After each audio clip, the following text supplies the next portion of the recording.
Hello, this is भावना शर्मा और आज बात करेंगे पॉलिटी से रिलेटेड हम फंडामेंटल ड्यूटी। आज इस चैप्टर को कवर कर लेते हैं। कोई भी क्वेरीज होगी वो आज सारा डाउट क्लियर हो जाएगा, बस इसको एंड तक देखते रहिए। तो फंडामेंटल ड्यूटीज़ की बात करते हैं। कॉन्स्टिट्यूशन में कहाँ पर फंडामेंटल ड्यूटीज़ को रखा गया है, तो जो मौलिक कर्तव्य हैं आपके, उनको आर्टिकल 51A में रखा गया है। इट मीन्स धारा 51A में रखा गया है कॉन्स्टिट्यूशन के अंदर, और ये भाग 4 में इसका उल्लेख किया गया है। तो ये देख लेते हैं कि ये कौन से संविधान से लिया गया है, किसकी कॉपी करके हमारे संविधान में मौलिक कर्तव्य को रखा गया है। तो यूएसएसआर देश से हमारे संविधान की जो फंडामेंटल ड्यूटीज़ हैं उनको लिया गया है। और इसकी रिकमेंडेशन किसने की थी? ये 1976 में, और 42 जो 42वां जो अमेंडमेंट था उसके अकॉर्डिंग इसको संविधान के अंदर जोड़ा गया था। क्योंकि 1975 जब 1975 में इंदिरा गांधी जी ने जब आपातकालीन स्थिति लगाई थी, तो उस स्टेज पे क्योंकि बहुत ज़्यादा लोगों का शोषण किया गया था उस समय पे, तो इसी वजह से कांग्रेस पार्टी ने एक नीति बनाई जिसके अकॉर्डिंग उन्होंने स्वर्ण कमेटी की क्या की स्थापना की, जिसके अकॉर्डिंग उसने रिकमेंडेशन की कि फंडामेंटल ड्यूटीज़ को हमारे संविधान के अंदर रखा जाना चाहिए। इसीलिए हमारे संविधान में उस समय 10 फंडामेंटल ड्यूटीज़, इट मीन्स 10 मौलिक कर्तव्यों को हमारे संविधान के अंदर रखा गया।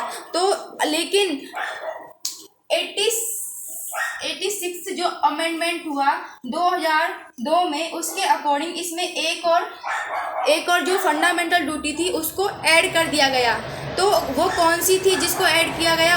एक जो ऐड की गई थी वो थी कि इसमें जो 6 साल से लेकर के 14 साल के बच्चों तक को सभी को एजुकेशन प्रोवाइड होनी चाहिए। तो ये आपके 86 जो अमेंडमेंट करवा करके इसको भी ऐड कर दिया गया फंडामेंटल ड्यूटीज़ में।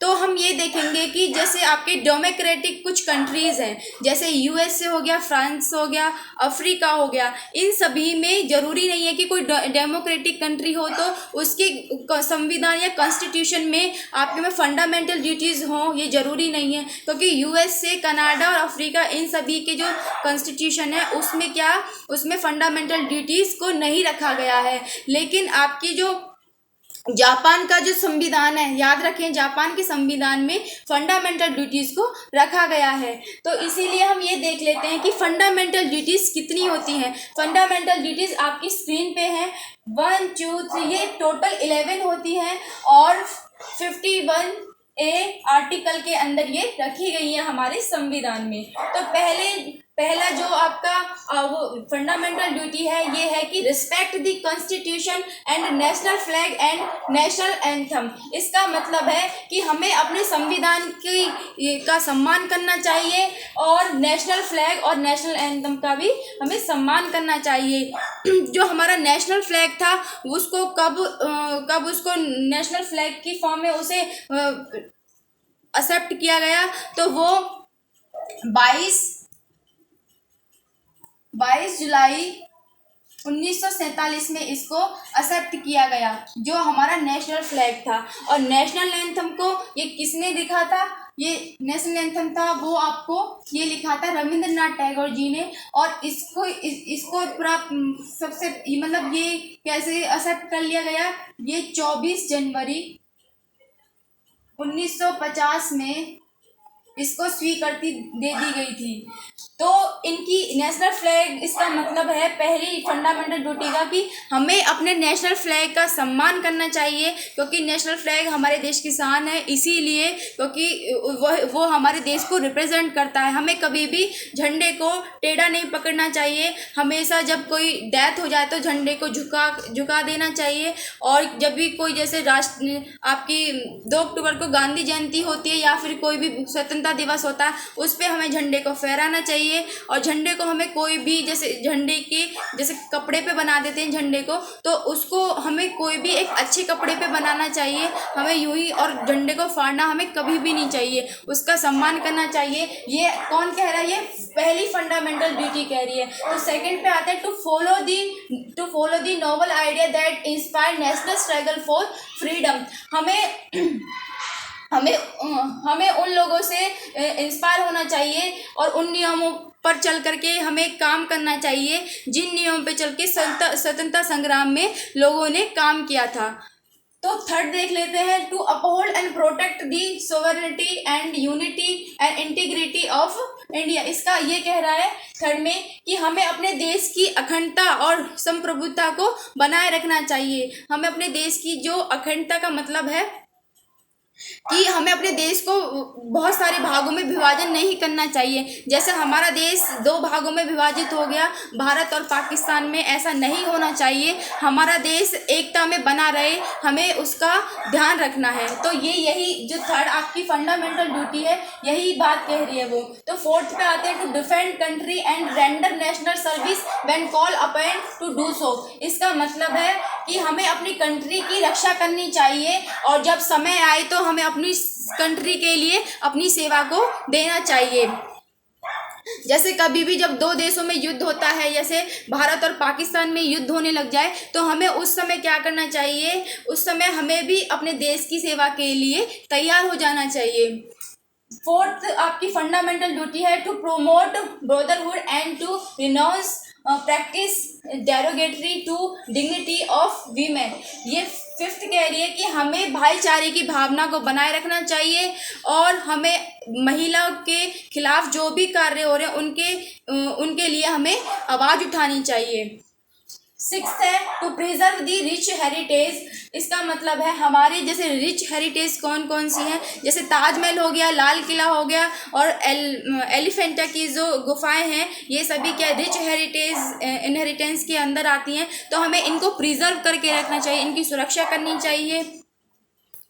और नेक्स्ट आते हैं हम 7th पे, to protect natural environment including forest, lake, river and wild life. हमें ये 6 कह रहा है कि हमें अपने इन्वायरमेंट और रिवर मीन्स नदी और झीलों सभी की हमें रक्षा करनी चाहिए, क्योंकि वन हमें क्या देते हैं? पेड़ पौधे देते हैं। जब वनों की रक्षा नहीं होगी तो हम फल फूल हम कहाँ से प्राप्त करेंगे?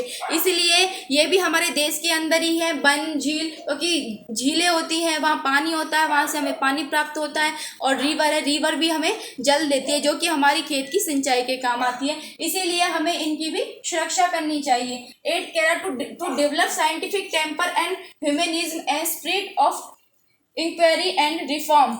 हमें साइंटिफिक टेम्पर को बढ़ाना चाहिए और मानवता पर ध्यान देना चाहिए। नेक्स्ट देख लेते हैं, to safeguard public property.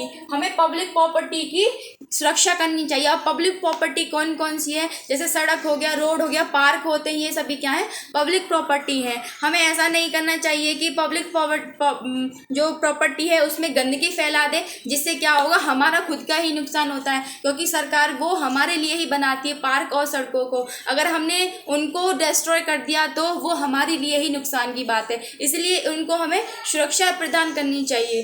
Then next आते हैं हम, to strive towards the excellence in all sphere of individual. हमें एक्सीलेंस इन ऑल स्फेयर, हमें हर क्षेत्र में बेहतर करने की कोशिश करनी चाहिए। और 11th है, to provide opportunity for education to age of 6 and 14 years. हमें सभी 9 से लेकर के 14 ईयर्स के बच्चों के लिए, सभी के लिए हमें एजुकेशन प्रोवाइड करवानी चाहिए। और ये 86 अमेंडमेंट के अकॉर्डिंग ये जो आपका 11वां जो फंडामेंटल ड्यूटी है इसको ऐड किया गया था। अब फंडामेंटल ड्यूटीज़ की हम आलोचना, क्रिटिसिज्म देख लेते हैं। इनकी क्यों आलोचना की गई? इनकी आलोचना के कारण थे, पहला है क्योंकि इनमें कुछ ड्यूटीज़ ऐसी थी कि जिनको समझना मुश्किल हो गया, क्योंकि उनमें जैसे अब प्रॉपर ये पब्लिक प्रॉपर्टी थी। अब इसको अच्छे से डिफाइन नहीं किया गया। अब हमें क्या पता कि पब्लिक प्रॉपर्टी क्या है। तो कुछ ड्यूटीज़ ऐसी थी जिनको समझना मुश्किल हो गया, इसलिए इनकी क्रिटिसिज्म की गई। और सेकंड है, इनमें कुछ ड्यूटीज़ थी जो बहुत इंपॉर्टेंट थी, उनको नहीं रखा गया। जैसे कि आपकी प्लानिंग फैमिली को इनके अंदर नहीं रखा गया, उसको रखना चाहिए था क्योंकि इम्पोर्टेंट है। और वोटिंग, कास्ट वोटिंग को भी इनके अंदर नहीं रखा गया, जो कि रखना चाहिए क्योंकि पता होना चाहिए कि कास्ट वोटिंग कितनी एज तक की जाए, कहाँ से कहाँ तक और किस बिहेवियर पे की जाए, उन सभी को नहीं रखा गया। इसीलिए फंडामेंटल ड्यूटीज़ की आलोचना की गई। और फंडामेंटल जो ड्यूटीज़ हैं इनकी एक और आलोचना इसलिए की गई क्योंकि इनमें कुछ सिमिलरिटी है फंडामेंटल राइट्स की तरह, तो इसीलिए इनको फंडामेंटल ड्यूटीज़ में, फंडामेंटल राइट में भी रखा जा सकता था, लेकिन इनको रखा नहीं गया। इसी की वजह से कुछ लीडर्स थे, उन्होंने इनकी क्या की, आलोचना की। देन इनका सिग्निफिकेंस देखते हैं, इनका क्या सिग्निफिकेंस है। ये क्या करती है, ये आपकी जो डिसिप्लिन है, डिसिप्लिन पर फोकस करती हैं और लोगों को उनके कर्तव्य के बारे में बताती हैं और देश की सुरक्षा प्रदान करती हैं। और ये कोई भी अगर किसी व्यक्ति के खिलाफ कोई भी व्यक्ति वायलेंस करता है तो उसको सचेत करती हैं। तो ये सभी फंडामेंटल ड्यूटी की सिग्निफिकेंस है। फंडामेंटल ड्यूटीज़ की अगर हम इनके कैरेक्टर के बारे में बात करें, इनकी क्या विशेषता है, तो ये सिविक्स ड्यूटी पे फोकस करती हैं। सिविक्स ड्यूटी का मतलब है to preserve to respect the national flag and national anthem. ये क्या थी, ये सिविक्स ड्यूटी थी और ये आपकी मोरल ड्यूटी पे भी ज़्यादा फोकस करती है। लेकिन सेकंड पॉइंट ये है कि ये हमारे सिर्फ एक और करेक्टर इसका क्या है, एक और विशेषता इसकी ये है कि ये सिर्फ हमारे देश के लोगों के लिए वैलिड है और जो विदेशी होते हैं हमारे देश में आते हैं उनके लिए ये वैलिड नहीं है। इसीलिए इनकी ये क्या है, इनकी करेक्टरिस्टिक्स हैं। तो मोस्टली आपके फंडामेंटल ड्यूटीज मोस्टली कवर हो गई है। So thanks for watching me.